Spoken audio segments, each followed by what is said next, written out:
Bueno, es un honor saludar, acoger aquí hoy como ponente al profesor Cristiano Paixão, de la Universidad de Brasilia, componente en nuestros coloquios de Historia del Derecho de la Universidad Autónoma de Madrid. Cristiano Paixão es profesor de Historia del Derecho y de Derecho Constitucional en la Universidad de Brasilia, aunque nació en Brasilia, en realidad es medio gaucho, sí. ¿No? Como nosotros venimos de la misma tierra, y además de haber escrito extensamente sobre historia constitucional, dictaduras, amnistía, transición, sobre todo en Brasil, pero desde perspectiva comparada con Latinoamérica. También se interesa por derecho y literatura, está en la iniciativa, esa es la revista con Máximo Beccarelli, y entre muchos méritos, que son muchos, no sé, le cunde mucho el tiempo, porque además es fiscal, es del Ministerio Fiscal del Trabajo en Brasil, que es uno de los ministerios más, de los federales más importantes y demandantes también. Es miembro de la Comisión Brasileña de Amnistía en el Ministerio de Derechos Humanos desde enero de 2023, no en el gobierno anterior, por supuesto. Por favor. El ministerio que se refunda, que se reinstaura en 2023, y participó también en otras comisiones. Y ahora, simplemente con una anécdota, viniendo en el tren, me contó una cosa que me pareció muy interesante, que como estudiante, mientras era estudiante de Derecho, participó también en los trabajos constituyentes, que fue en el 1988, entonces, en fin, que teníamos cosas muy interesantes que contarnos, y hoy nos va a hablar del segundo Tribunal Russell para América Latina, Russell, como sea. Bueno, tienes la palabra, Cristiano. Muchas gracias. Voy a leer, porque mi castellano no es la cosa más perfecta del mundo. Voy a leer y después podemos hablar un poco. Estoy disponible para preguntas, para el debate. En primer lugar, quiero agradecer a las profesoras Laura Beck Varela, Julia Soya Sastre, por su invitación a estos coloquios sobre historia del derecho. Es un honor para mí participar en este evento en la Universidad Autónoma, que es un centro tan importante para la historia del derecho. También quiero saludar a los colegas, investigadores, estudiantes, tanto a los que están con nosotros como a los que están en línea. Una breve explicación sobre el origen de esta investigación que voy a presentar aquí. En un libro que ha sido publicado en 2024, The Cambridge History of Latin American Law in Global Perspective, cuya traducción al español y al portugués está en preparación, ese libro aquí, se me encargó escribir el capítulo sobre las dictaduras latinoamericanas de la segunda mitad del siglo XX.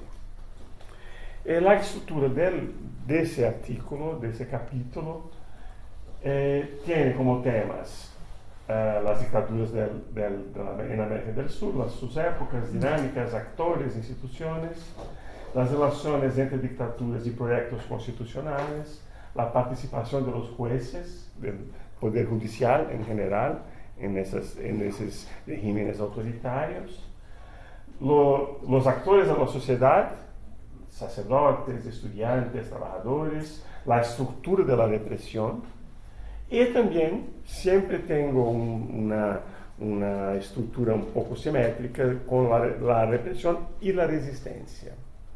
Y me quedé, he encontrado ese ejemplo del segundo Tribunal Russell como un ejemplo de una acción colectiva transnacional.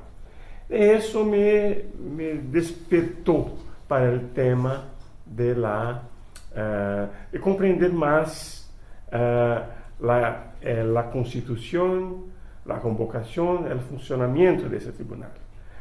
Consideré la posibilidad de emprender nuevas investigaciones. Es una investigación que se encuentra en pleno desarrollo, está en la fase de trabajo sobre los archivos en Roma, con un amplio repertorio archivístico por consultar y muchos análisis que aún deben realizarse. Presento aquí algunos de los resultados y sobre todo posibles derivaciones de la investigación. Hago un poco de contexto ahora. La historia del segundo Tribunal Russell para América Latina se inicia en 1971. Ese año, un senador italiano, Lelio Basso, viajó a Chile. en el gobierno de Allende, de la Alianza Popular, con el que mantenía numerosos contactos. En Santiago, se reunió con un grupo de exiliados brasileños, que eran opositores al régimen dictatorial de Brasil, que estaba en Brasil desde abril de 64. Estos exiliados, que eran estudiantes, políticos perseguidos, profesores, religiosos, pidieron a Lélio Basso la creación de un tribunal Russell para juzgar los crímenes cometidos por la dictadura brasileña.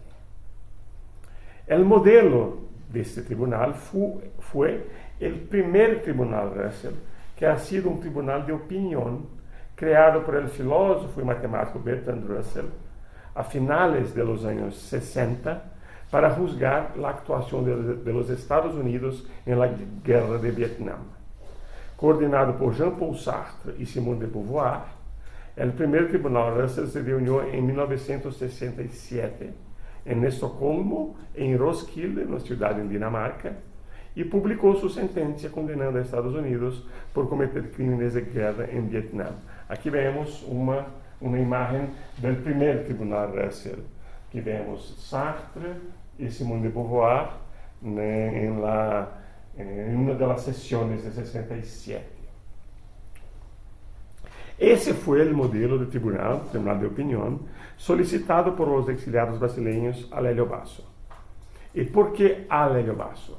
Porque Basso ha participado como redactor en el primer tribunal Russell de la guerra del Vietnam. Tenía ya una experiencia en ese campo. Y aquí hablamos un poco de Lélio Basso. Lo vemos. Basso era licenciado en Derecho y Filosofía. No era un hombre de la universidad. Fue político, abogado y escritor. Pasó la mayor parte de su vida en el Partido Socialista Italiano y pertenecía a la llamada ala izquierda del partido. Aquí vemos un discurso en una reunión del partido en Milán en 1953. Basso fue militante antifascista y participó en la resistencia en la guerra. Aquí vemos una foto suya, ese es el segundo a la izquierda, en un campo de concentración fascista de Colfiorito, en Umbria, en 1940. Él fue también miembro de la Constituyente italiana, en 46-47, ha sido un importante miembro de la Asamblea Constituyente, desempeñó un papel destacado. Escribió también libros y ensayos, ha producido mucho, sobre derecho, política y teoría social. Aquí algunos de ellos. Aquí una biografía, Lélio Basso por la Revolución en Occidente, y allí Socialismo y Revolución. Era un pensador marxista, pero un marxismo no mucho ortodoxo. Tenía sus particularidades, no ha sido jamás parte del Partido Comunista Italiano, por ejemplo. Tenía una línea propia en el pensamiento marxista.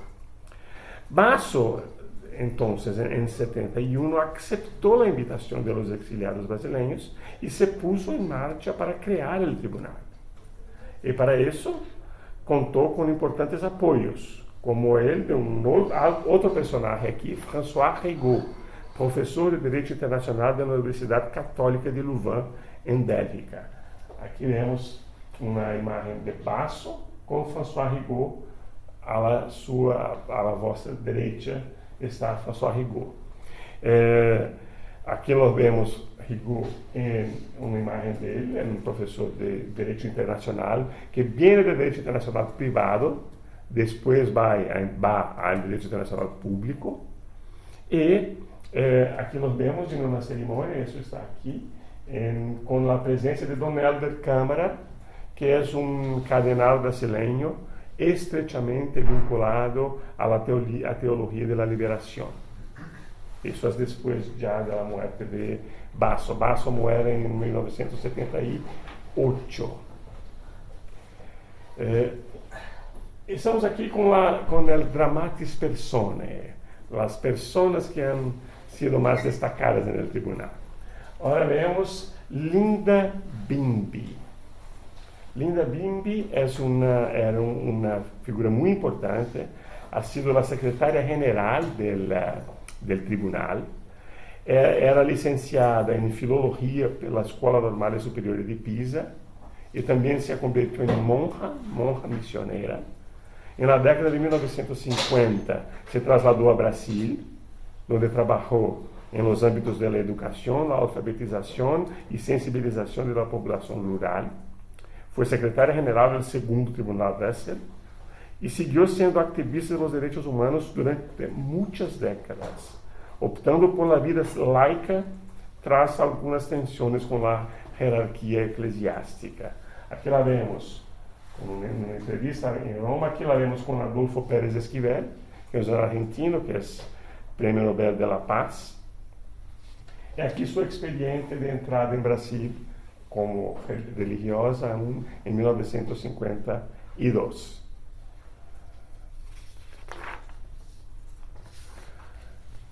Otro personaje, hemos visto ya Lélio Basso, Linda Bimbi, François Rigaud. Otro personaje que me interesa comprender en este proceso es Joy Nordman. Nordman era un abogado afiliado al Partido Comunista Francés y que actuó como fiscal adjunto en el Tribunal de Nuremberg y también fue miembro del jurado en el segundo Tribunal Russell. Aquí vemos imágenes de Nordman como advogado, hay una biografía de su trayectoria y aquí tengo la impresión que esa es una imagen de Nuremberg, cuando era joven como fiscal asistente de acusación.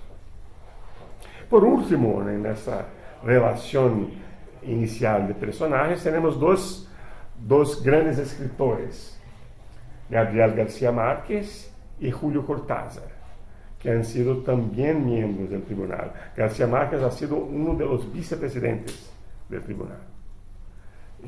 Han participado muy activamente de las sesiones, que los vemos también juntos en Bruselas, aquí están en Roma. Cortázar, interesante, Cortázar ha escrito un cuento después sobre su experiencia como jurado en el tribunal. Es un cuento interesantísimo, un poco fantástico. Mismo después del Tribunal Russell, cuando han sido creados los tribunales de los derechos de los pueblos, ha escrito una introducción al funcionamiento de ese tribunal. Estaba muy ubicado con esa temática. Ahora podemos presentar, había más personas, esas son las más destacadas que me gustaría ahora, porque he elegido esas personas por sus orígenes, por su participación. Podemos hacer un poco de contexto sobre cómo ha sido constituido el tribunal. La deriva autoritaria se acentuó en América Latina en los años 70. Mientras Basso, Bimbi y sus aliados buscaban apoyos para hacer viable el tribunal en el inicio serviría solo para Brasil. En el 71 teníamos apenas como dictaduras en Sudamérica, Brasil y Paraguay. Brasil sería el tema del segundo tribunal. Pero Bolivia, Uruguay y Chile sufrieron golpes de Estado.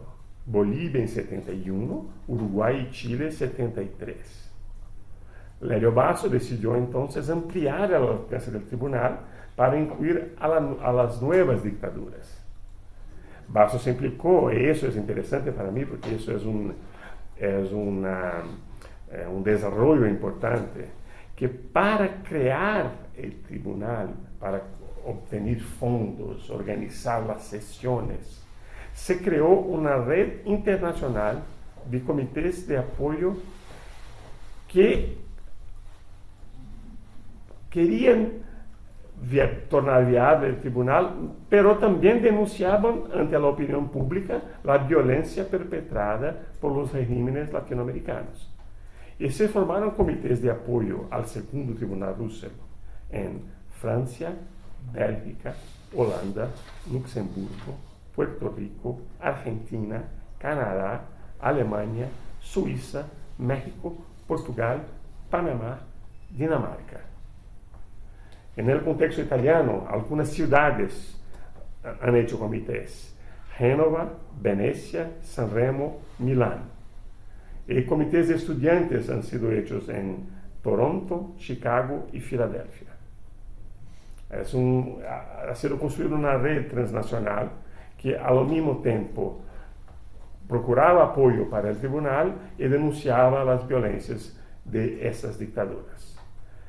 Los primeros miembros del tribunal fueron invitados por un llamamiento compartido y firmado por Edith Russell, que era la viuda de Bertrand Russell, y también por Lelio Basso.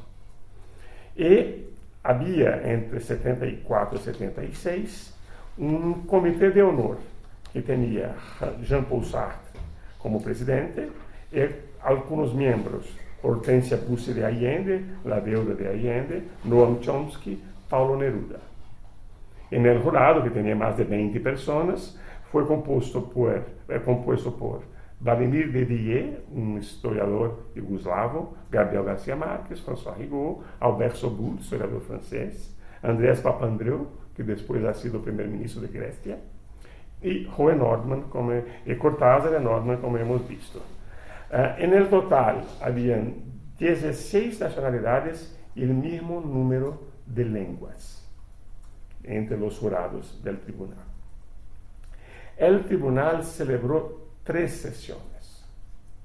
En Roma, de 30 de marzo a 6 de abril de 74. En Bruselas, de 11 a 18 de enero de 75. Y de nuevo en Roma, de 10 a 18 de enero de 76.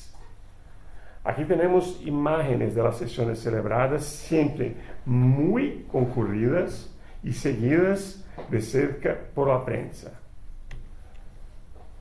Esta es la tercera sesión.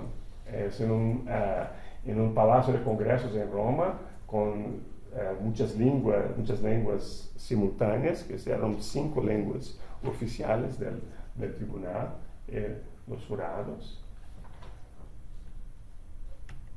Aquí vemos, esa es la lectura de la tercera sentencia en 76, que ha sido hecha en el Teatro Argentino, de Largo Argentina, en Roma. Estaba muy lleno de gente, son imágenes muy impactantes.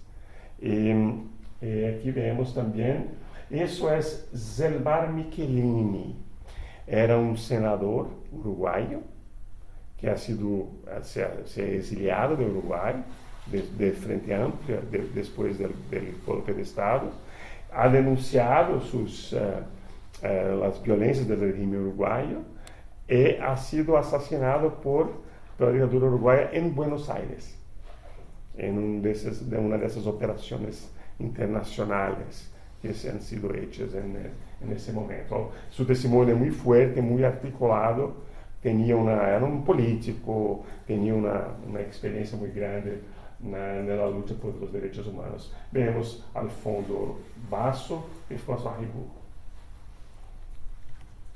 Aquí vemos otras imágenes: Basso, Bruno Trentin, que era del Partido Comunista Italiano, y vemos aquí un español, Rafael Alberti, un poeta español que estaba exiliado en Italia y ha participado muy activamente en el tribunal, particularmente en el caso de Uruguay. Ha sido muy participante en la situación de las declaraciones de Uruguay. Y aquí tenemos las sesiones de Bruselas, también en un palacio de congresos muy llena, con mucho público. Y aquí vemos también la Julia, y siempre una presencia muy importante, que es una característica de estos tribunales de opinión, de los testimonios, de las declaraciones. Eran muy importantes. Algunas personas corrían riesgos estando ahí, porque había una exposición en sus países de origen, pero han concordado, algunas han hecho declaraciones de forma anónima y algunas han hecho públicamente. Eso está todo grabado, eso está todo por escrito en el archivo en Roma de la Fundación Ebaso. Son muchos testimonios muy fuertes, muy impactantes. Se imagina que son fuertes hoy. Podemos imaginar cómo han circulado en ese momento en que las dictaduras estaban en pleno desarrollo, ¿no? Para nosotros es esencial señalar una diferencia entre el primer tribunal, ese de la guerra del Vietnam, y el segundo tribunal. ¿Por qué? Si el primer tribunal se ocupó más del derecho internacional de los conflictos armados, a partir de la invasión estadounidense de Vietnam, el segundo tribunal Russell no se limitó a juzgar la responsabilidad de los estados que violaron los derechos humanos durante sus dictaduras. El tribunal ha ido más allá y consideró necesario analizar las causas políticas y económicas de las dictaduras. El segundo tribunal también abrió nuevos caminos en cuanto a la ampliación de las víctimas de los regímenes, llegando a analizar en su tercera sesión la posibilidad de que se hubiera producido un genocidio de pueblos originarios en países bajo dictadura. Su convocatoria fue mucho más descentralizada, como hemos visto, con la creación de comités en varios países y la movilización transnacional de grupos y organizaciones no gubernamentales. Un ejemplo que me gusta analizar de ese movimiento transnacional es la participación de actores sociales en Bélgica, a principios de los años 70, en solidaridad con la lucha de los trabajadores brasileños. Aquí es una relación Bélgica-Brasil un poco improbable, pero que ha ocurrido. A principios de la década, el régimen militar fue responsable en Brasil del llamado milagro económico, es decir, un aumento sustancial de las tasas de crecimiento del Producto Interior Bruto de Brasil, pero ese crecimiento condujo a un empeoramiento de la distribución de la renta, generando así aún más desigualdad económica, y ese milagro no se mantuvo en el tiempo.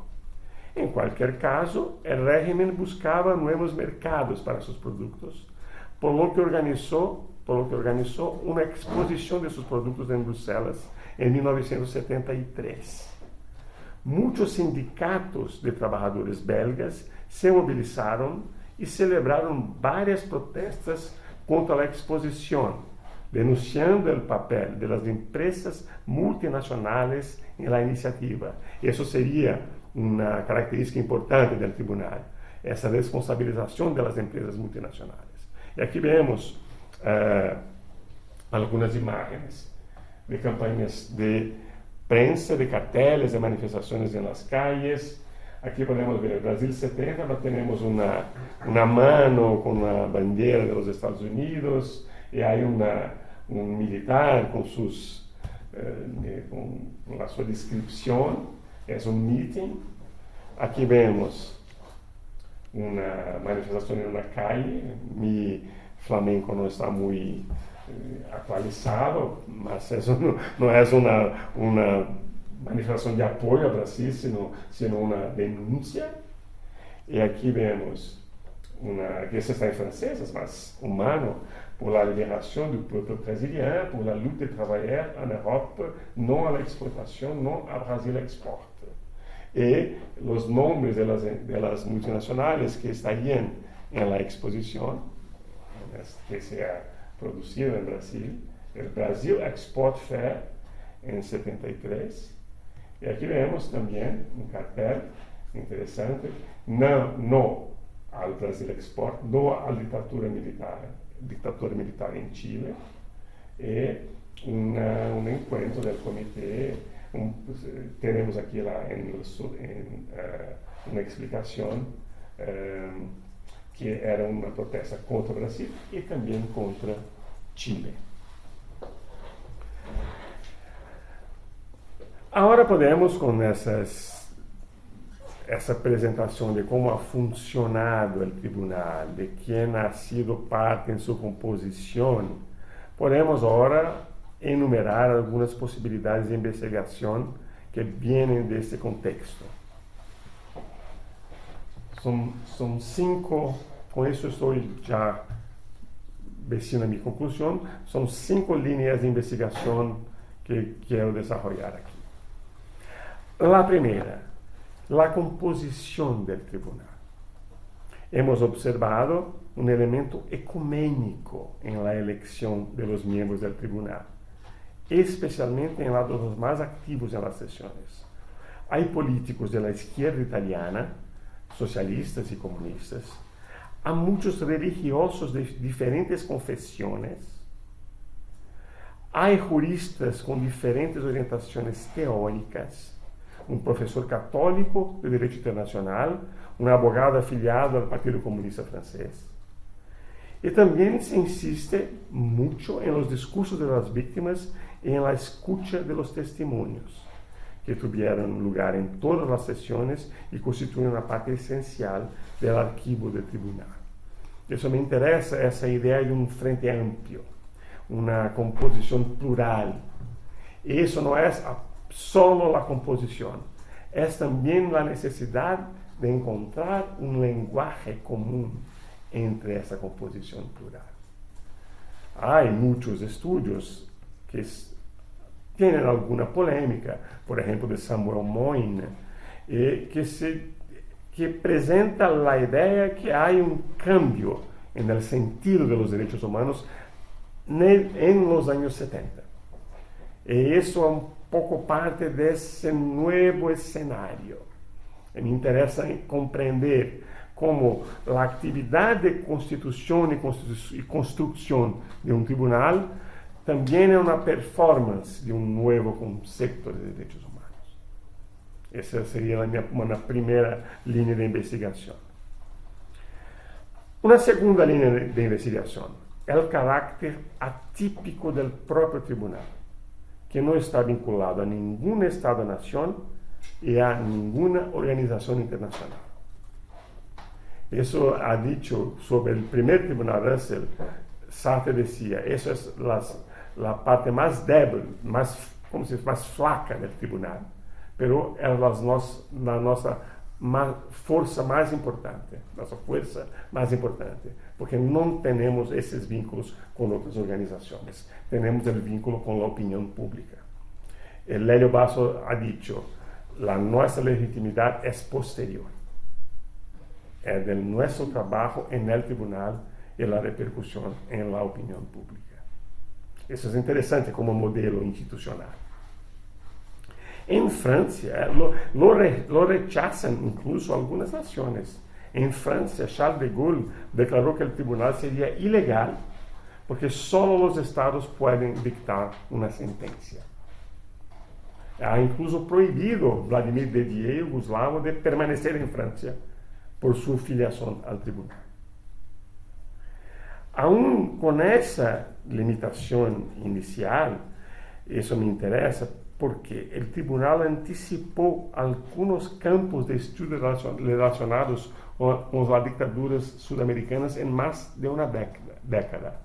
Por exemplo, señalou o papel das empresas multinacionais em la transformação de los modelos econômicos de los países.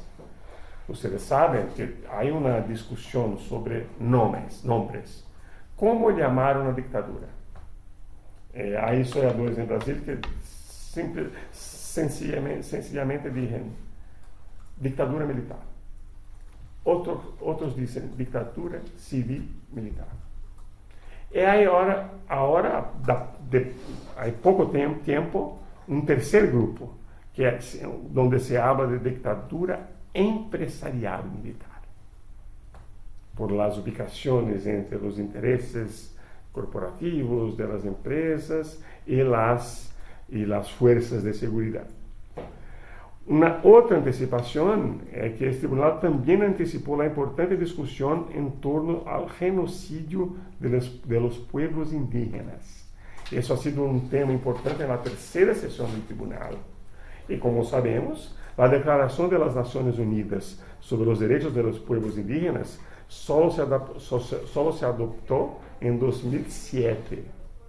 En 76 se discutía, ha sido un tema de los testimonios y de la sentencia del Tribunal Russell en su tercera sesión. Essa antecipação, esse elemento atípico me interessam também como possível desenvolvimento da investigação. Um terceiro elemento, para mim, que me interessa, é o de la centralidade de los derechos sociales.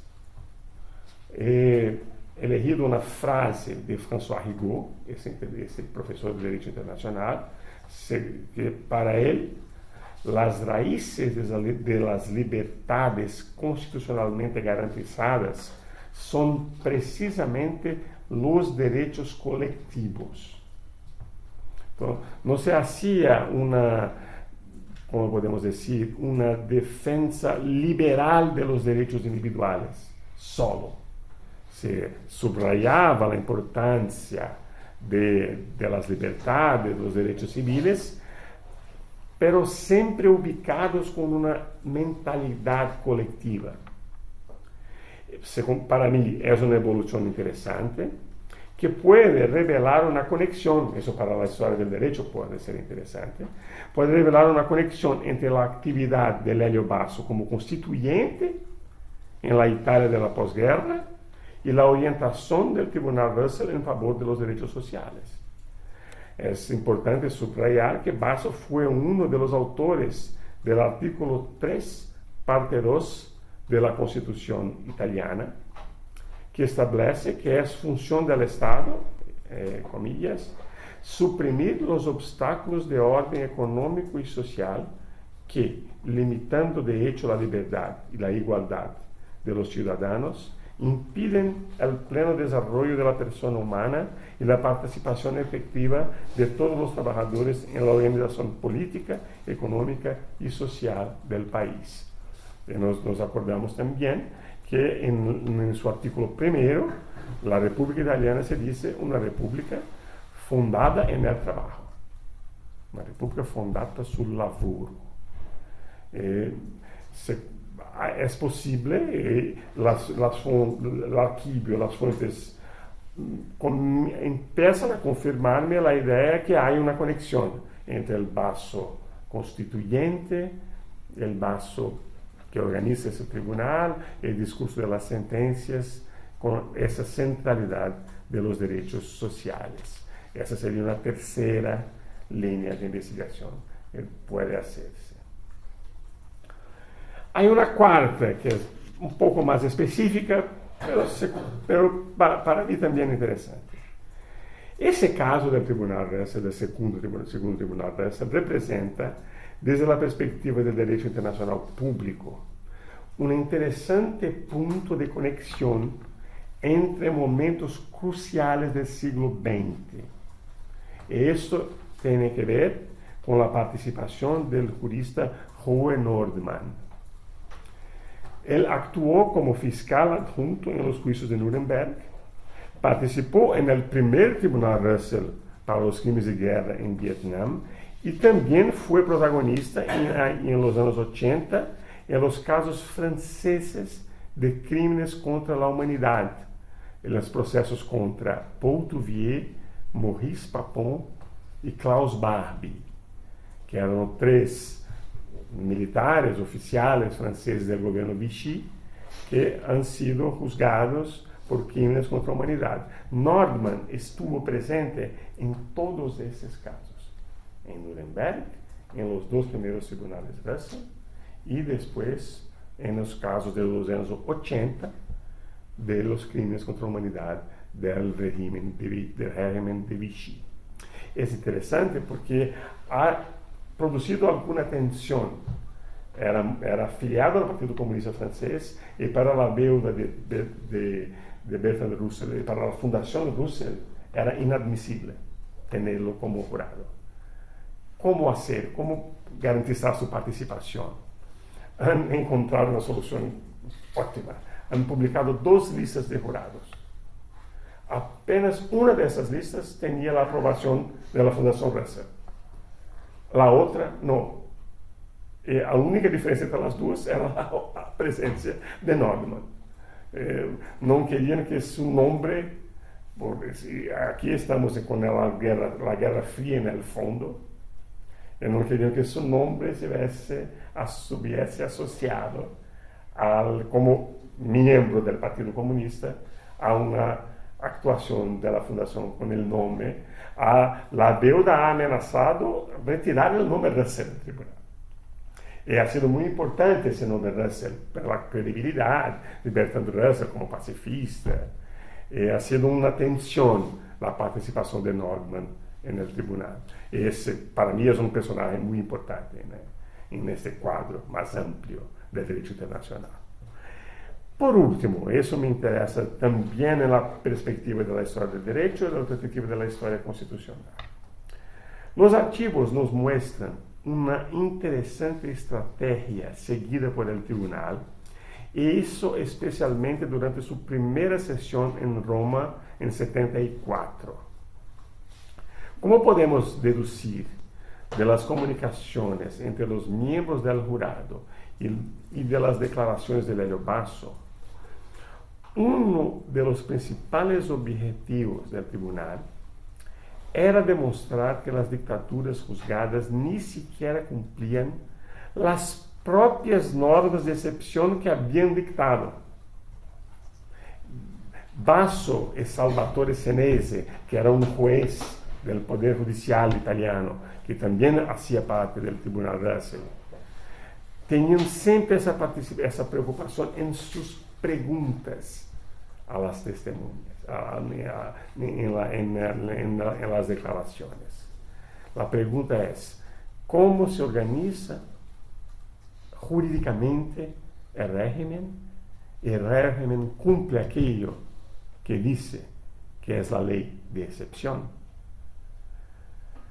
Al señalar las graves violaciones de los derechos humanos cometidas por las dictaduras, Basso afirma que también representan una violación al concepto de Estado de Derecho, que para él fue central en la construcción de los tribunales de opinión.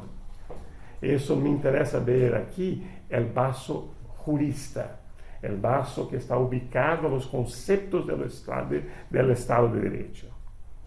Con esta actitud, el tribunal mantiene una postura de independencia, tanto frente a los países del llamado primer mundo, en la medida en que apunta los crímenes cometidos desde un movimiento económico de dominación, como mantiene una postura de independencia frente a los países vinculados al Pacto de Varsovia, dado el énfasis en el Estado de Derecho y los derechos fundamentales. En efecto, será interesante explorar los vínculos entre el tribunal y el movimiento de los países no alineados, que se consolidó en los años 70. No es sorprendente que un resultado de los tribunales Russell sea la creación del Tribunal Permanente de los Pueblos, consagrado en la Declaración Universal de los Derechos de los Pueblos, que figura en la Carta de Argel, de 4 de julio de 76, y Argelia, como sabemos, fue uno de los países líderes del movimiento de los no alineados. Es interesante que es un percurso incomún del tribunal, que como que buscando una vía propia de afirmación del derecho de los pueblos. Y solo para finalizar, han tenido otros 2 tribunales Russell. El tercero se ha organizado para una cuestión muy específica en Alemania Occidental, no ha producido muchos resultados, pero el cuarto sí, el cuarto ha sido producido para una denuncia de la situación de los pueblos indígenas en Canadá. Ha sido realizado en Rotterdam y ha sido interesante porque era un momento en que en Canadá, con Pierre Trudeau, estaba concluyendo algunos documentos constitucionales. Y los pueblos indígenas se veían fuera de esa constitucionalización. Han encontrado un lugar para su manifestación en este cuarto tribunal Russell. Hoy hay una literatura de la antropología, de la historia, que viene a trabajar mejor esa idea del cuarto tribunal Russell. Mas después de eso, hay algunas iniciativas aisladas, pero se ha creado el Tribunal Permanente de los Pueblos, que ha hecho más de 50 sesiones en muchos temas diversos en el mundo. Esa era como una radiografía de la investigación que me gustaría repetir, una investigación en curso, en desarrollo, y estoy disponible para cualquier pregunta, comentario. Muchas gracias. Bueno, muchas gracias.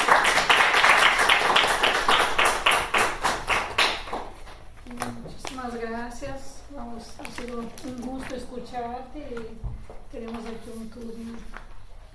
Preguntas, dudas. Yo tengo muchísimas gracias, ha sido interesantísimo y además un placer escuchar esta exposición por todas las características que he visto. Yo tengo una batería de preguntas, pero que no pueden estar en el infranivel de la ignorancia, ¿sabes? Perdóname por lo básicas que son, pero en la medida en que el tribunal se presenta como tribunal, ¿no? Por naturaleza de tribunal, a mí me falla todo lo demás. O sea, ¿cuál es el procedimiento? ¿Cómo se decide el procedimiento? ¿Cómo se plantean los intereses contrapuestos? Porque tendría que haber intereses, o sea, ¿quién representa los distintos intereses? ¿Cómo se articula? ¿Conforme a qué parámetros se juzga? Eso ya está decidido, lo tienen que acordar, quiénes participan en el proceso, qué valor tiene, o sea, eres un tribunal moral, de opinión, pero bueno, qué valor tiene la sentencia. Quiero decir, la parte procesal del tribunal, que acaba siendo un elemento constitutivo de este juicio entre comillas, todo eso, cómo se pone en pie, cómo se articula. Eso es lo que... Excelente cuestión. No he dicho aquí para no parecer aburrido. Desde el inicio, es una cosa que viene del primer tribunal. Sí. Tienen una preocupación muy grande en hacer una procedimiento, ¿cómo se llama? Procedimiento justo y transparente, y que quiere reproducir un procedimiento judicial. Hay un acto de acusación, que en ese caso ha sido producido por un ex-gobernador brasileño, Miguel Arraes. Miguel Arraes ha sido un gobernador brasileño que ha sido exiliado, expulso por el golpe de Estado, se ha exiliado en Argelia, ha producido hay el documento, una acusación. El tribunal notifica a los estados para que los estados vengan a defenderse. Nadie ha hablado nada. La parte es el Estado, ¿no? Sí, la parte pasiva es el Estado. En ese caso son 4 estados: Brasil, Chile, Uruguay y Bolivia. Y los 4 presidentes han recibido una intimación, un documento con la acusación. No han respondido. El tribunal ha procedido igual. Se escuchan muchos testimonios y se hacen muchas relaciones técnicas con religiosos, antropólogos, juristas. Salvatore Senese, ese juez italiano, hace una análisis panorámica de la legislación de excepción en Brasil. Ese es el telón de fondo sobre que se analiza la actitud del Estado brasileño. Y las sentencias buscan no solo la responsabilidad de los estados, pero también de las empresas, también del sistema económico. Es una fundamentación mucho más amplia que un tribunal común. porque hay esos elementos más generales, eso sin duda. Pero cuando se consulta el archivo, se percibe una preocupación con el procedimiento, con el tiempo de escucha. Hay una preocupación de Basso que no tenían mucho tiempo para escuchar todos, que tenían una semana. Y al mismo tiempo era muy difícil pedir para hacer una síntesis, porque eran testimonios muy fuertes de torturas terribles. Y han decidido siempre mantener la línea de la desobediencia a la legislación del Estado. Usan mucho como fuentes normas internacionales, Declaración Universal de los Derechos Humanos, Pacto de Derechos Individuales, Civiles y Políticos y Pacto de Derechos Económicos, Sociales y Culturales. Hacen referencia a la Corte Interamericana de Derechos Humanos, al Sistema Interamericano de Derechos Humanos, y hacen también una referencia muy amplia y muy difícil de comprender los límites que son los derechos de los pueblos. Es una cosa muy amplia. Es necesario aún hacer una investigación más de historia de las ideas. Estoy empezando a leer textos de Basso para comprender las raíces de esa idea de los derechos de los pueblos. Pero en modo muy sintético, es una idea que hay una toma de conciencia de los pueblos. Y el tribunal es un instrumento de esta conciencia de los pueblos. Es importante tener un impacto en la opinión pública, porque es necesaria esa conciencia autónoma de los pueblos en favor de su libertad. Esa es una referencia muy amplia que no queda muy definida. Es una cosa que viene con algunos supuestos. Pienso que para mí es necesario comprender mejor. ¿No se plantean citar empresas, por ejemplo? ¿Son estados? Son estados, pero hay estudios y hay testimonios que hablan de actuación específica de empresas.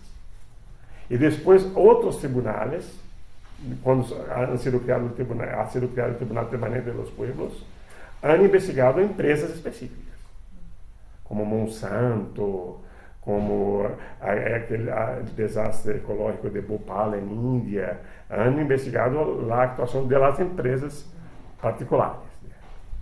En ese caso han nominado, han hecho un esfuerzo de comprensión, pero no les han llamado a participar del proceso.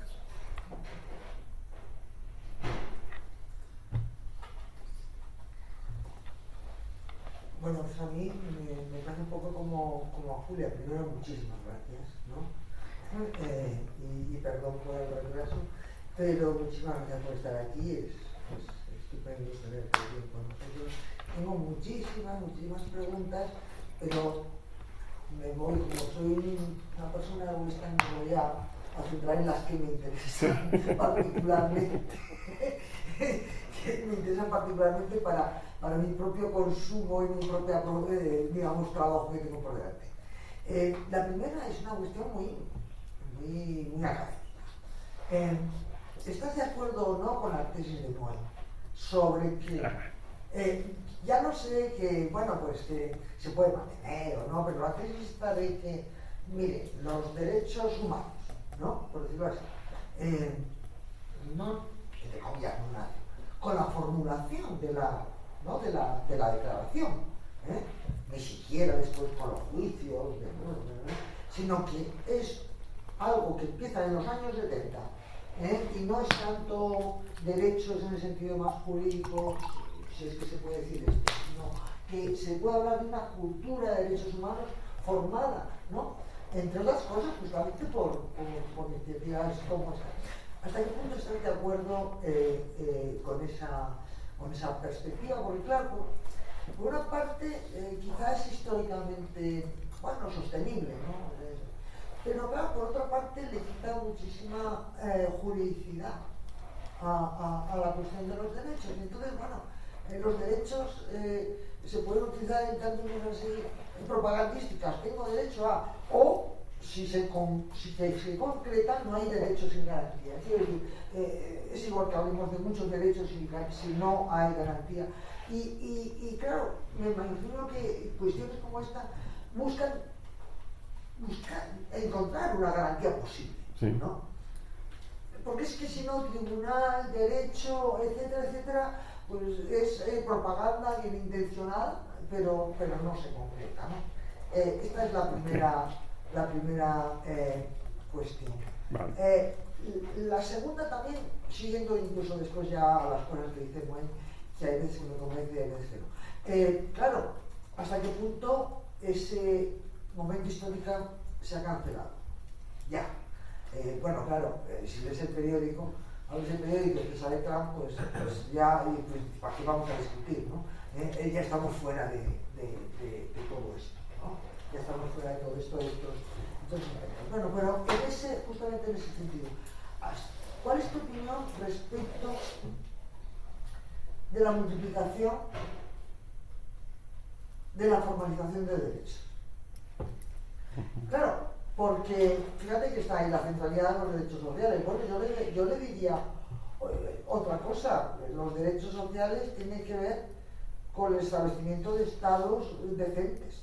Sí. No hay derecho social que se garantiza si no tienes un estado decente.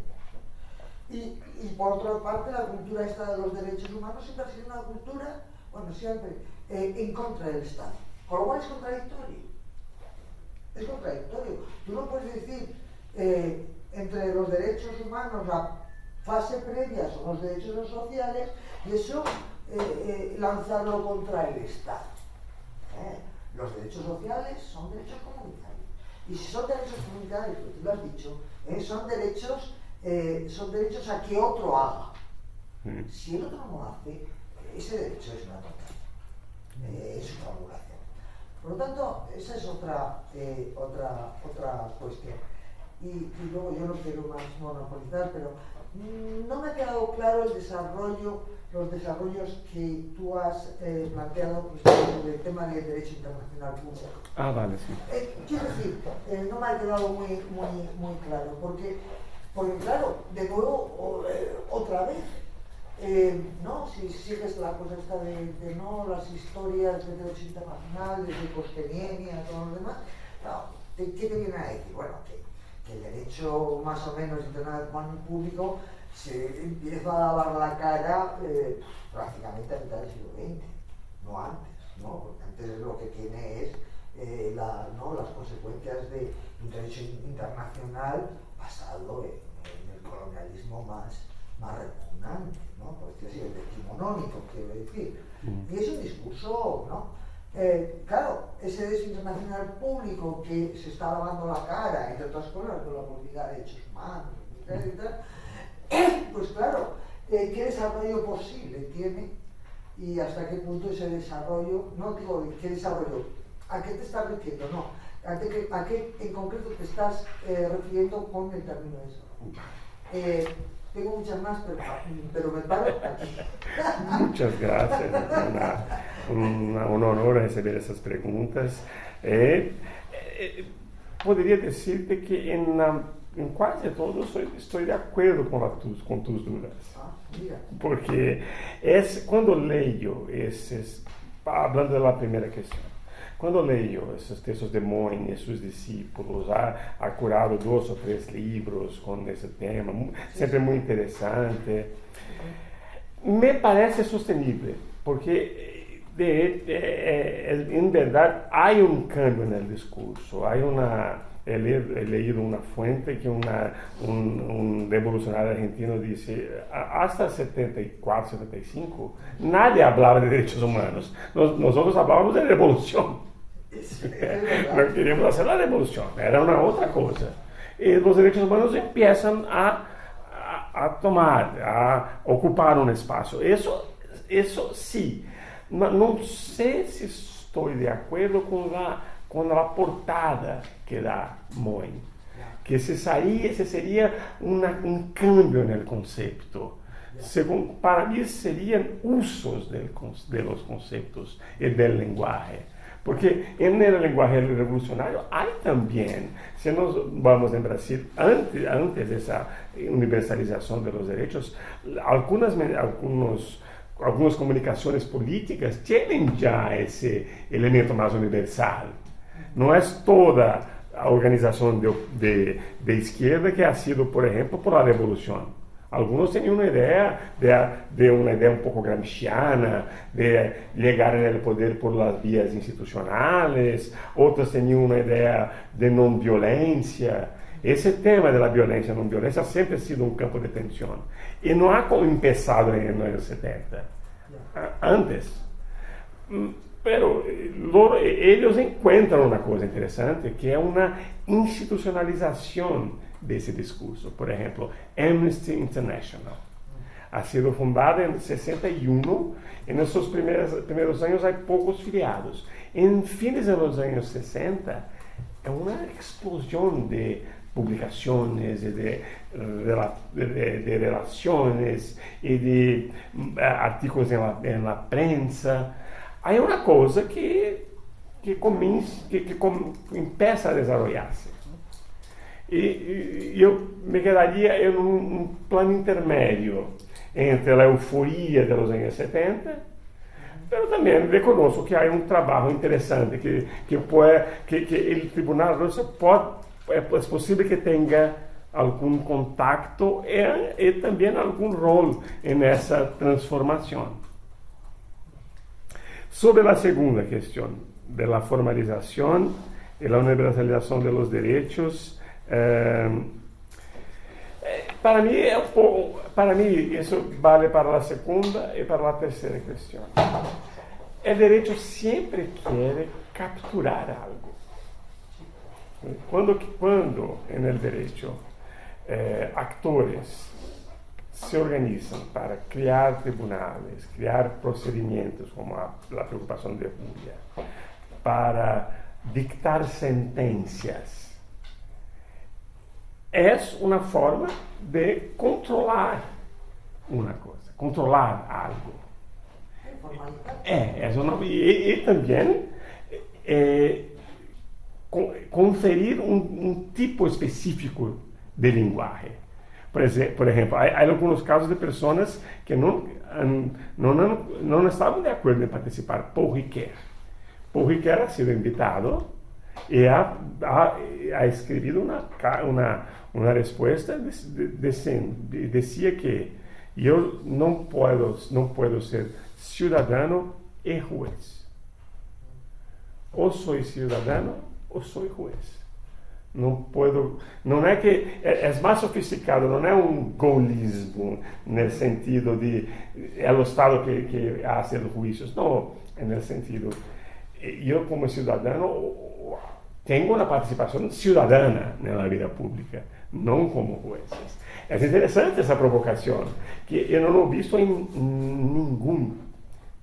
nenhuma análise desse tribunal, porque esse é um tribunal, como colega de História do Direito, posso ser um pouco aqui transparente, que é difícil não se quedar interessado por esse tribunal, porque é muito interessante, são personagens diversos, não é um tribunal controlado no início pelos juristas, depois vai ser, no Tribunal de los Pueblos há uma participação mais ampla dos juristas, mas aqui não, aqui temos religiosos, antropólogos, filósofos, os juristas têm uma centralidade por baixo e rigor, mas não são a maioria do tribunal. É um tribunal que, para mim, por exemplo, me vem como um tribunal simpático. Laura dizia que eu he sido parte do tribunal de Comissão da Verdade, hago parte de uma comissão de amnistia. Quando vejo uma situação desse tipo, uma reação criativa, é sempre muito interessante. Mas, como sempre, há peligros. E um peligro é esse controle de um linguagem emancipatório. porque el producto final del tribunal es una sentencia de condenación, una sentencia que no es propiamente un texto de libertad, un texto de abertura para el mundo.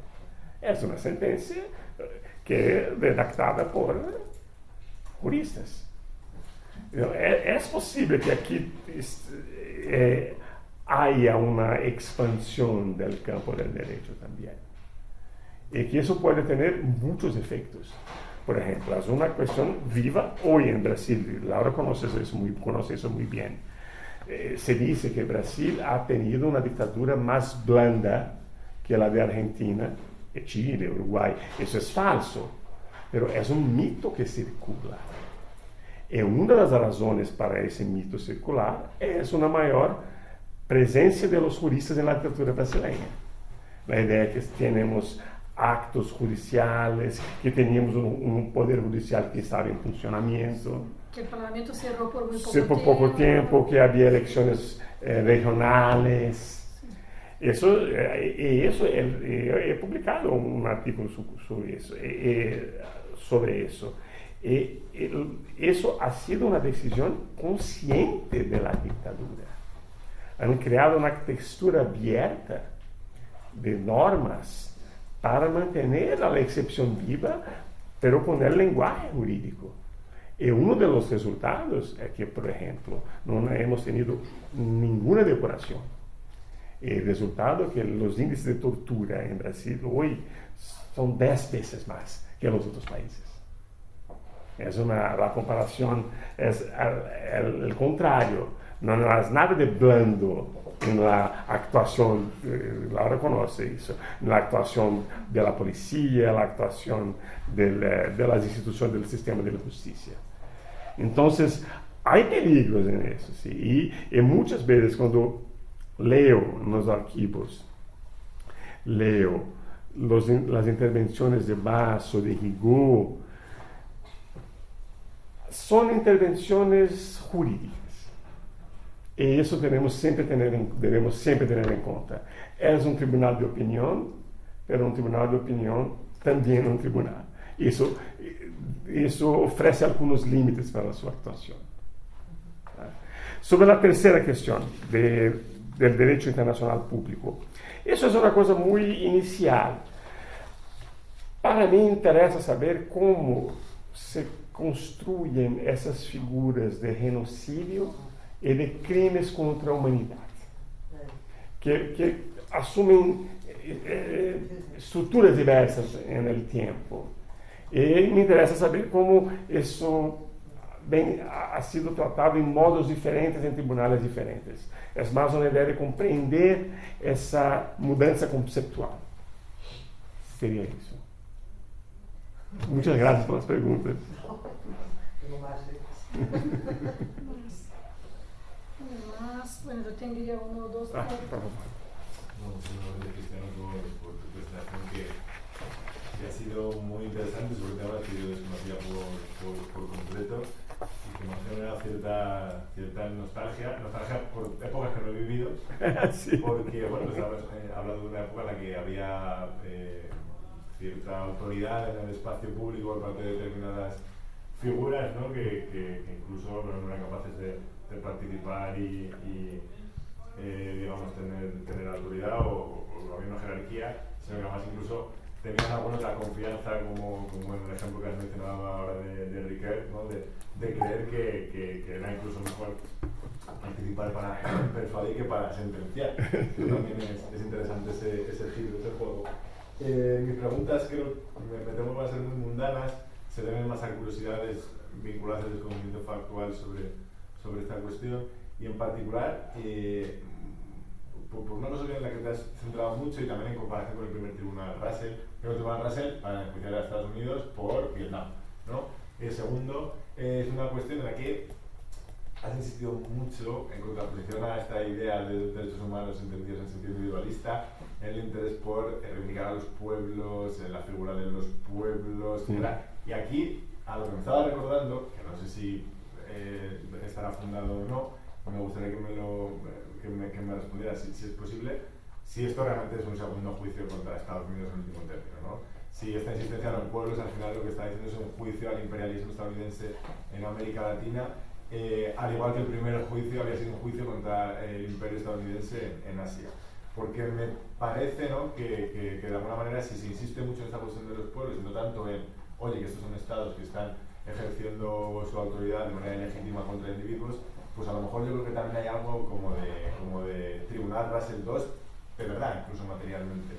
Entonces, eso por un lado, si se está pensando también en Estados Unidos, porque además dices, causas económicas, sociales, empiezan a pensarse también en las empresas multinacionales organizando. Entonces, ¿hasta qué punto a lo mejor eso puede estar vinculado? ¿Y cómo se recibe esto en Estados Unidos? Bueno, probablemente pues, les daría exactamente igual, o alguien por silenciarlo, no tendría mucho recorrido este asunto de la propaganda, pero por ejemplo, los demócratas estadounidenses, ¿cómo se lo toman? Sí. En los dos momentos, si lo sabes o si se sabe. Y en segundo término, otra cuestión que me había resultado llamativa al principio, te quería preguntar por la composición y porque yo los que era capaz de identificar, los identificaba escorados hacia un lado. Sí. Y claro, nos has aclarado después ahora en las conclusiones que era una composición ecuménica. Como sigo pensando que está escorado hacia un lado, y además creo que no te has referido a esto en particular, aunque has hablado de otras cuestiones de carácter organizativo, como el contacto con la vida, etc. ¿Se sabe algo, entiendo que sí, de quién, cómo o quiénes y cómo financian esto? Que entiendo que había traductores simultáneos a no sé cuántos idiomas, que había gente de muchos sitios a los que se pagó el viaje en distintas regiones, en Bruselas, en Roma, etc. No sé, el gobierno italiano participa, hay fuentes de financiación vinculadas a partidos.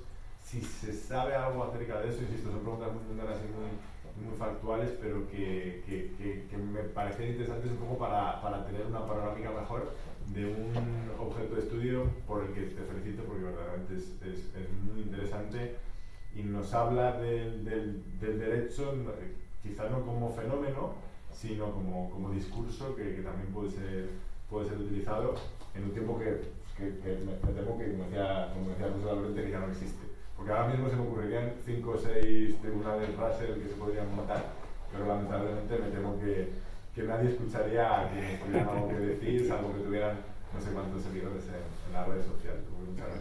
Muchas gracias. Ótimas preguntas. Bom, en los Estados Unidos, interessante tu pergunta. Los demócratas han sostenido el tribunal. Había un comité de senadores como Ted Kennedy, por ejemplo, que se han participado con alguna influencia en el proceso.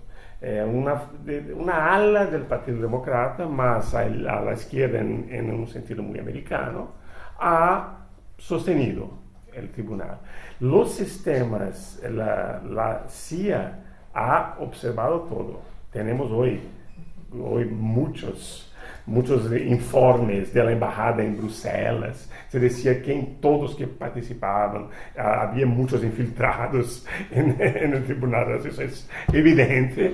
Y acompañaban muy cercano por el primer tribunal. El primer tribunal 67, todas las protestas en la universidad, el sistema se movilizó, hubo una movilización del aparato de seguridad americano, eso es cierto.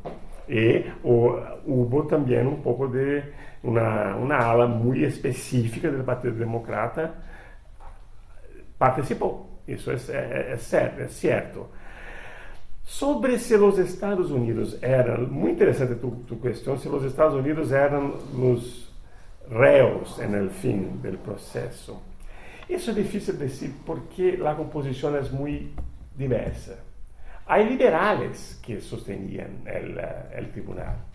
Hay muchos religiosos de la Iglesia Católica, hay anglicanos, hay la Fundación Russell, que tenía un liderazgo de izquierda, pero tenía también un compromiso liberal con el gobierno británico. Es difícil decir. Una cosa que se puede percibir de las declaraciones de Basso es un anticapitalismo.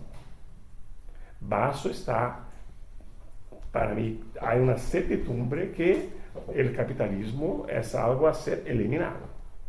No exactamente en los Estados Unidos, pero el capitalismo como modelo.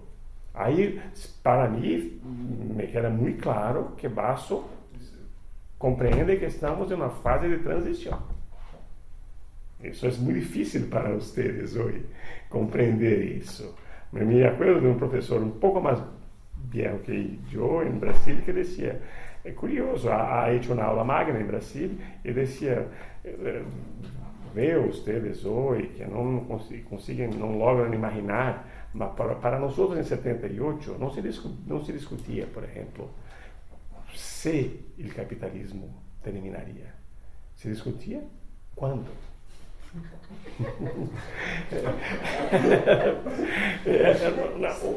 Un otro cuadro. Y pienso que Basso está en ese cuadro. Está en un cuadro de una transición para una cosa diversa. Que no, eso es interesante con él porque no es nunca la explicación mainstream de los partidos comunistas. A empezar que el Partido Comunista Italiano es ya muy diverso de los otros partidos comunistas, mismo en Europa Occidental, que el francés, que el portugués. Pero es interesante esa idea de frente amplia. Hay una declaración de sostén al tribunal que ha sido firmada por Norberto Bobbio y por Enrico Berlinguer. Los dos firman la misma declaración. Então, há limites. Eu logro perceber que há uma diferença do discurso de Basso e o discurso do tribunal.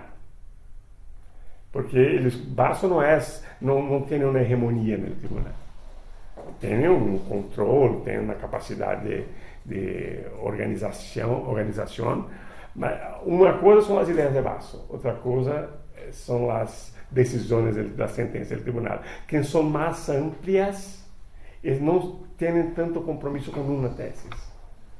Isso que percebo hasta esse momento, que há uma preocupação em contemplar todos.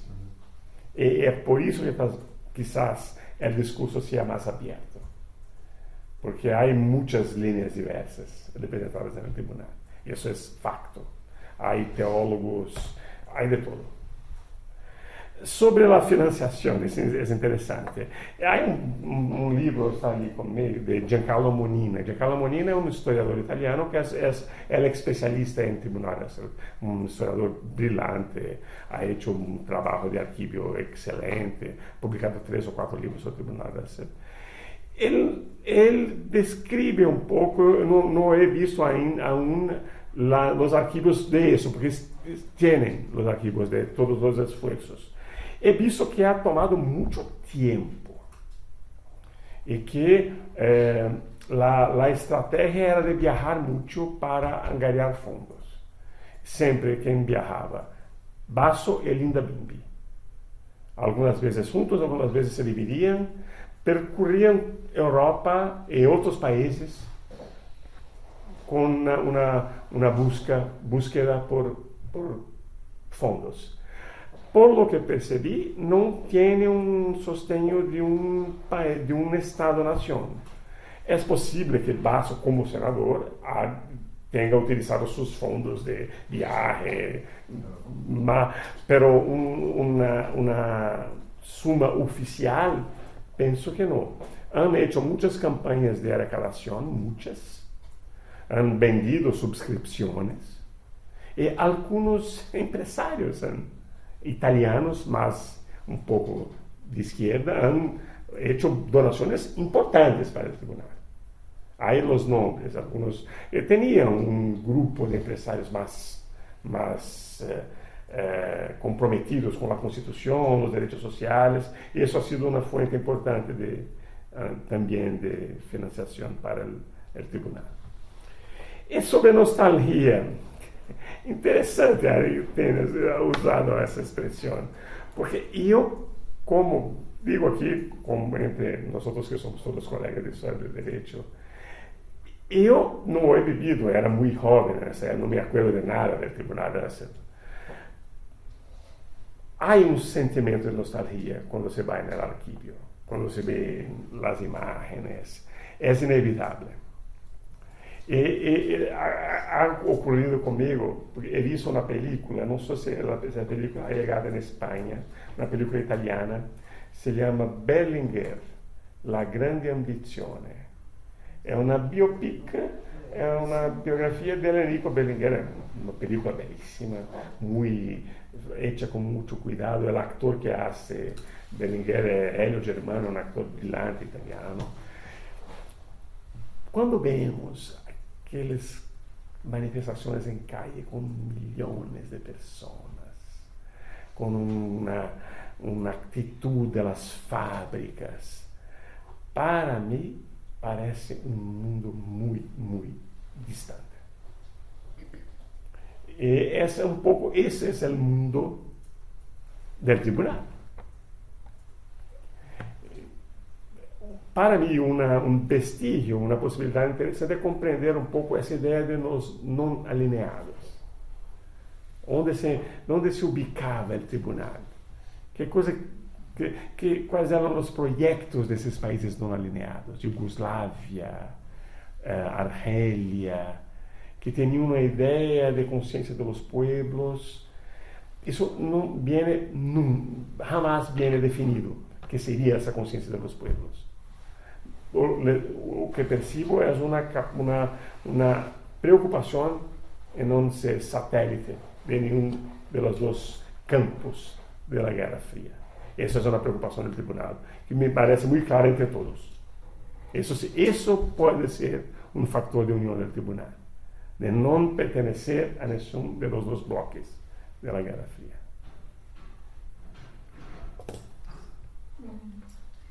Una pregunta, ¿cuándo nos tenemos que ir? Sí, hoy tenemos que ir más temprano, nos iba a asustar, pero recibí un mail, vamos, atemorizándonos, que tenemos que llegar, porque no perdemos, porque hoy están llenos y tenemos que salir de nuestra mesa un poco antes de las 3. Entonces tenemos que llegar como 1:15, pero bueno, tenemos un par de minutos más y andamos. Es una Sí. Una pregunta que me ha venido a la cabeza después de tu intervención. Claro, es una cosa muy general del papel del derecho, etcétera. Claro, una de las cosas que también estaba ahí en los años 70 y antes, por supuesto, las liberaciones nacionales. O sea, el final del colonialismo, etcétera. Y es una de las cosas que dice, bueno, aquí no se está hablando de derechos humanos, sino el derecho a la descolonización y a ser nosotros mismos, ¿no? Y no es una cuestión general, sino que es una cuestión que se está viendo en cada uno de los sitios. Por eso, y por eso también, ¿no? Como lo que tú antes decías, es que no se está hablando de derechos humanos, se está hablando o de la revolución o de las liberaciones nacionales, de Cuba, etcétera, ¿no? Pero claro, en ese mundo y en ese tipo de cultura política, el derecho es retardatario. Un poco, nos entendemos, ¿no? El derecho es algo que retrasa, es algo que retrasa. Es como, ¿no? Como la idea de los funcionarios del Estado, los funcionarios están retrasando porque, digamos, la política, no funcionario de derecho, la política va por delante. Claro, la cuestión es un poco ahora, la no formalización, la no juridificación de las cosas. Utilicemos terminología, ¿verdad, compañeros? Es reaccionaria. O sea, que no haya derecho, que no haya funcionarios, que no haya tribunales, que la idea de que el derecho está sobrepasado por la política y es la política la que avanza, y no al revés. Yo creo que es un elemento de cambio de paradigma. Y te pregunto tu opinión sobre esta cuestión. Es decir, que antes me parecía, cuando era jovencita me parecía esto, que derecho y supra, ¿verdad?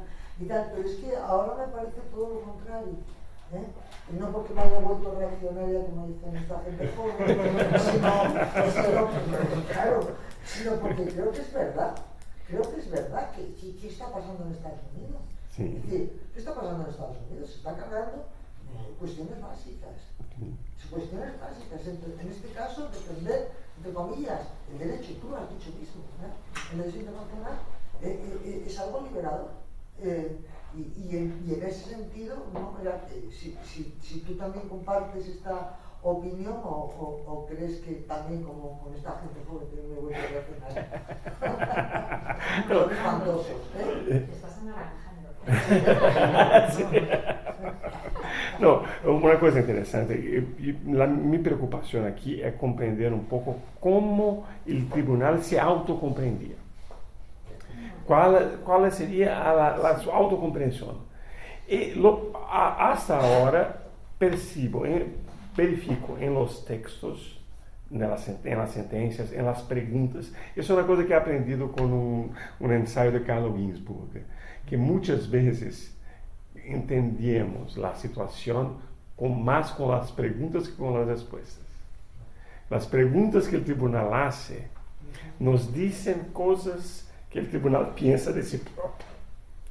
Y una cosa que veo en la actitud del tribunal,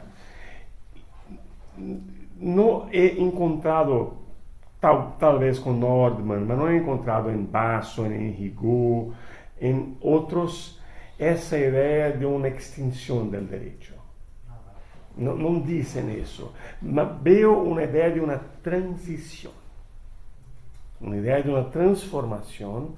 Es interesante, me parece un poco hegeliano, porque Basso dice que el derecho de los pueblos existe a su libertad y autodeterminación, pero el tribunal puede ser un instrumento de ese derecho. Un tribunal puede ser un vehículo para que el derecho sea material. Esa materialización es muy importante para Basso. Basso trabaja mucho con la pareja formal material. Es su preocupación. Es interesante que hay una preocupación formal con observancia. Para juzgar las dictaduras hay un criterio formal. Se aplican o no sus propios estándares. Pero para el derecho de los pueblos es una otra actitud. Es una actitud de descubrir y desvelar ese derecho que ya está allí, pero ellos no pueden ver. Tanto que se usa mucho la expresión conciencia de los pueblos. Esa conciencia de los pueblos aparece todo el tiempo. Parece que en el fin de su trayectoria política ha sido muy influenciado por Rosa Luxemburg. Basso ha escrito 2 o 3 libros sobre su teoría, una teoría de una idea que se realiza enquanto se realiza. Então, veo un poco esa portada un poco hegeliana, mas no he encontrado esa idea más afirmativa de un derecho que no es más necesario. Eso no viene ainda. Los archivos no me mostraron ainda. Okay. Sí, ele estava insistindo, ¿no? Que estaba lo que tú has comentado, las dictaduras que estaban incumpliendo sus propias normas de excepción. Esa es una preocupación todo el tiempo del tribunal. Y en otros escritos de él, por ejemplo de Basso, está esta idea, no me acuerdo mucho de lo que escribió Stolais de Unrecht, Sí. Esta idea de que no hay un derecho. Entonces, y él, ¿cuál era su posición en eso? ¿Él creía en una legalidad de la dictadura? ¿Ha escrito sobre eso? No, él daquilo que es posible comprender, él pensaba que sería imposible una legalidad de la dictadura, porque sería una contradicción. Sí. Que no, se libera una fuerza de violencia que es incontrolable. Eso se puede percibir en esas dificultades de cumplir sus propias normas. No pienso que sea un realpolitik en eso. Tiene sí una idea de que las dictaduras no logran jamás mantenerse en sus parámetros, porque es una violencia incontrolada.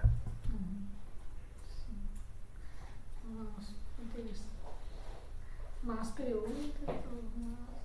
Y una pregunta que yo línea de curiosidad y con eso ya, la repercusión en América Latina en el momento, por ejemplo en Brasil, la censura sobre noticias, ¿has podido ver algo así? Noticias de que se estaba organizando el tribunal. Lo que ha sido muy importante es la red de exiliados.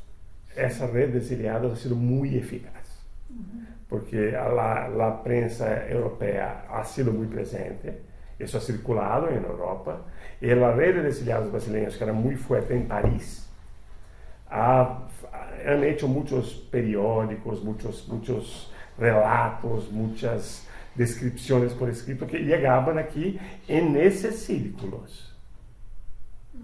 Una noticia, claro. Mas esses círculos eram muito eficazes. É uma coisa que não é apresentado aqui, porque me pareceria um pouco egoísta de nós outros brasileiros, é que há uma consequência brasileira interessante disso aqui. Que o Brasil ha tenido uma coisa muito particular, é difícil explicar isso para outras nacionalidades, que amnistia em Brasil não significa só olvido. Se uno habla de amnistia em Chile, na Argentina, amnistia é uma coisa que é uma proteção que o régimen hace com seus próprios agentes. Em Brasil, ha tenido também essa consequência, pero o movimento por la amnistia empieza como o movimento de los exiliados que querem volver ao Brasil com democracia.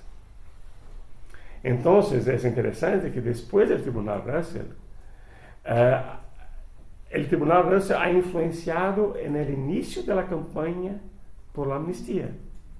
Basso, um mês antes de morrer, ha ido em São Paulo em um congresso do Comitê de Amnistia.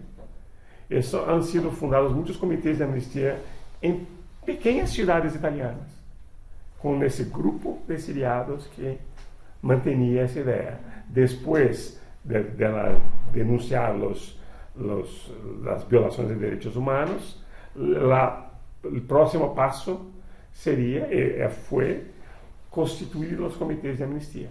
Isso ha sido produzido. Há materiais que empiezo a encontrar também de participação de los integrantes del comité, del tribunal, en los comités de amnistía. Hemos tenido esa otra influencia también.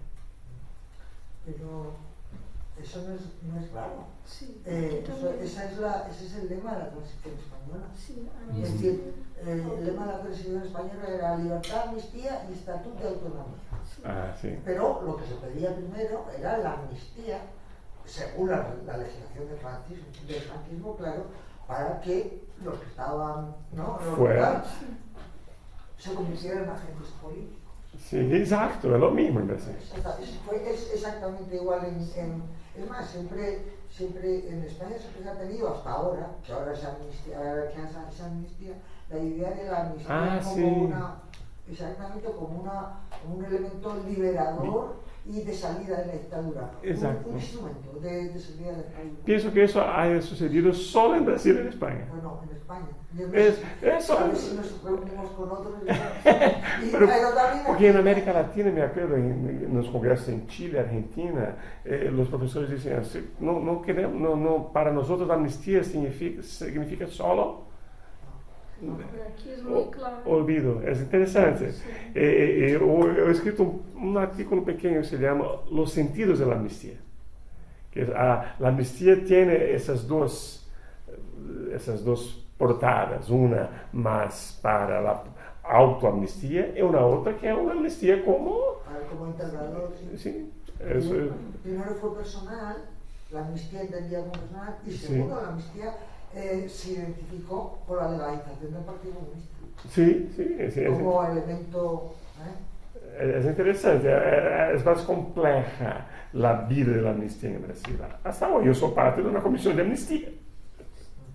Porque la nuestra Constitución Democrática crea un procedimiento de amnistía. Que no es una amnistía de olvido. Sí. Bueno, Bueno, muchísimas gracias. Muchas gracias a ustedes por las preguntas, excelentes. No, a ver, ha sido un gusto escucharte, aunque confieso que estoy muy triste, estoy con nostalgia, creo que estamos todos un poco nostálgicos. Sí, de los 70. Eso es un poco, no sé, hoy sería imposible eso, me da la sensación de que sería imposible, seríamos bombardeados por Elon Musk o lo que sea, entonces, que me ha encantado, pero confieso, nostálgica. Y con eso entonces caminamos tranquilamente al restaurante y Vale, sí, nos gracias. agradecemos muchísimo. Muchas gracias. Y bueno, un aplauso.